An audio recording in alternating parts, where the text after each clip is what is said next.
Hello students, इस week Monday से Friday की क्लास में हमने डेटा हैंडलिंग चैप्टर स्टार्ट किया था।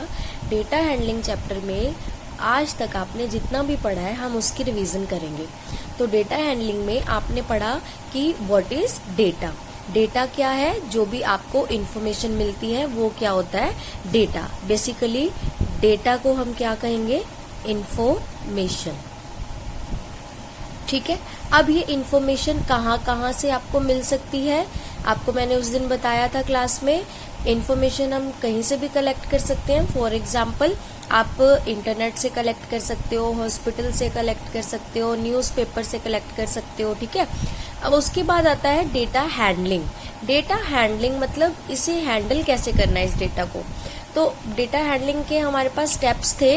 एक था कलेक्टिंग, याद है आपको? कलेक्टिंग था कि हमें कलेक्ट कैसे करना है। फिर ऑर्गेनाइजिंग था, ऑर्गेनाइज कैसे करना है। फिर इंटरप्रेटिंग था। ठीक है। कुछ स्टेप्स थे आपको मैंने जो पिछली क्लास में एक्सप्लेन किए थे। एनालाइजिंग था, कैलकुलेटिंग था, ऑर्गेनाइजिंग था। ठीक है।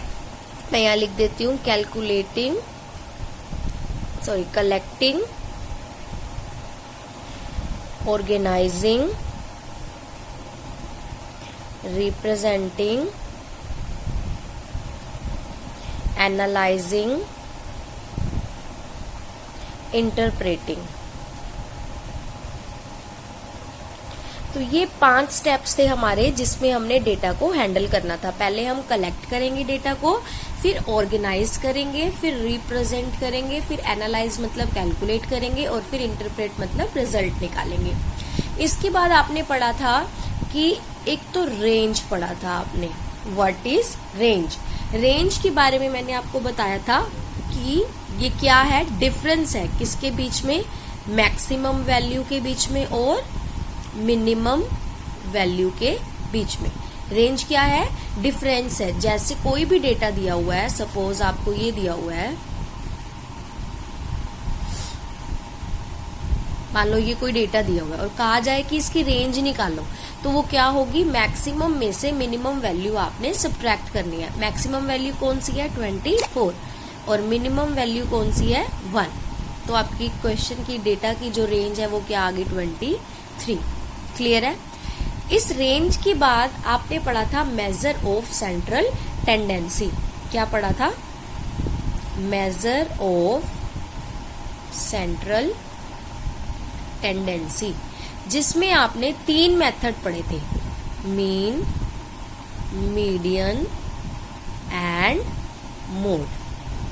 ठीक है। ये तीनों मेथड पढ़े थे और मैंने आपको बताया था कि जो ये मीन है, इस मीन को हम क्या बोलते हैं? या तो एवरेज या फिर अर्थमेटिक मीन। ठीक है।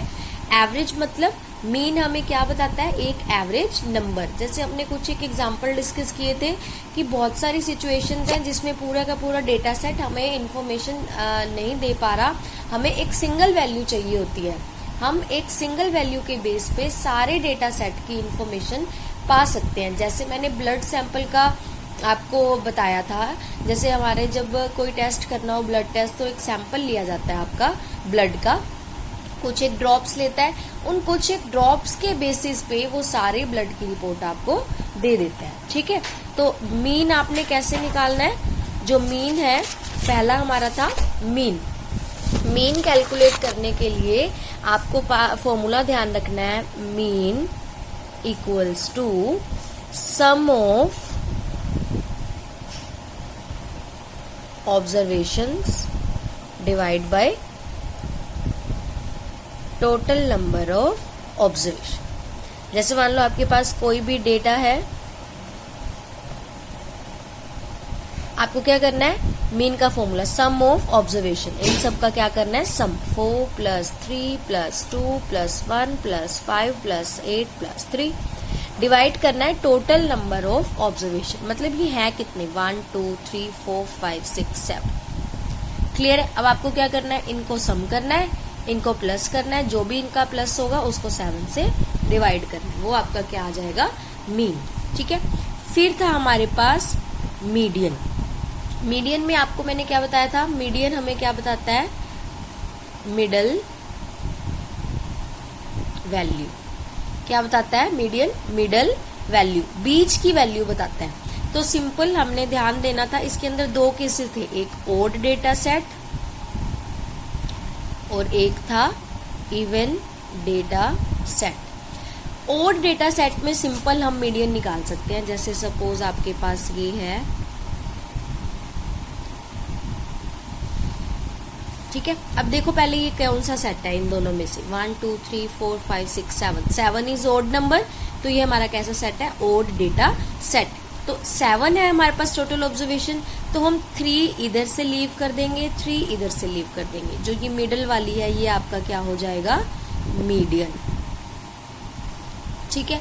लेकिन अगर हमारे पास कौन सा सेट है, इवन डेटा सेट, जैसे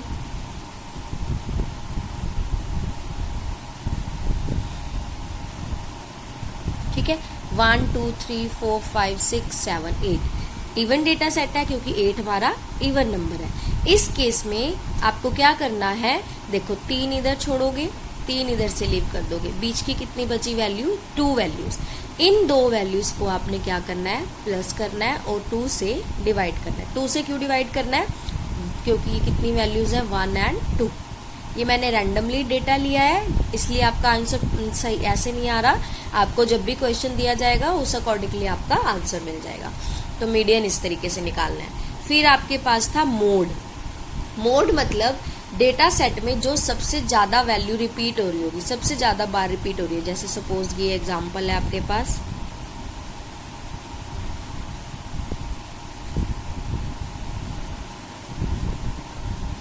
ठीक है। अब इस डेटा सेट में कौन सी वैल्यू सबसे ज्यादा बार रिपीट हो रही है, 1 1 2 3 4 5, 1 कितनी बार आ रहा है, 5 बार, तो 1 इज अवर मोड। जो जितनी बार ज्यादा रिपीट हो रही है वो मोड होगा। मीडियन में एक बात ध्यान रखना, मीडियन के लिए डेटा सेट को पहले आपने अरेंज करना है असेंडिंग ऑर्डर में। यहाँ मैं आपको बताना भूल गई, जैसे ये क्वेश्चन को हम दोबारा से करेंगे, यहाँ पे 3 मीडियन नहीं होगा, हमें क्या करना है, सबसे पहला स्टेप असेंडिंग ऑर्डर में अरेंज करना है। असेंडिंग ऑर्डर में मतलब 2 3 4 4 5 6 8, इसमें मीडियन निकलेगा। 3 इधर से लीव कर दो, 3 इधर से लीव कर दो, तो मीडियन हमारा क्या हो गया, 4। अब आपको पता चला, अगर आप असेंडिंग ऑर्डर में नहीं लिखते हो तो आपका आंसर गलत आएगा, ठीक है। पहला स्टेप मीडियन में क्या करना है, असेंडिंग ऑर्डर में अरेंज करना है, चाहे वो ओड सेट हो चाहे वो इवन सेट हो। तो इस तरीके से आपने मीन मीडियन मोड के क्वेश्चंस की प्रैक्टिस करनी है। Thank you students.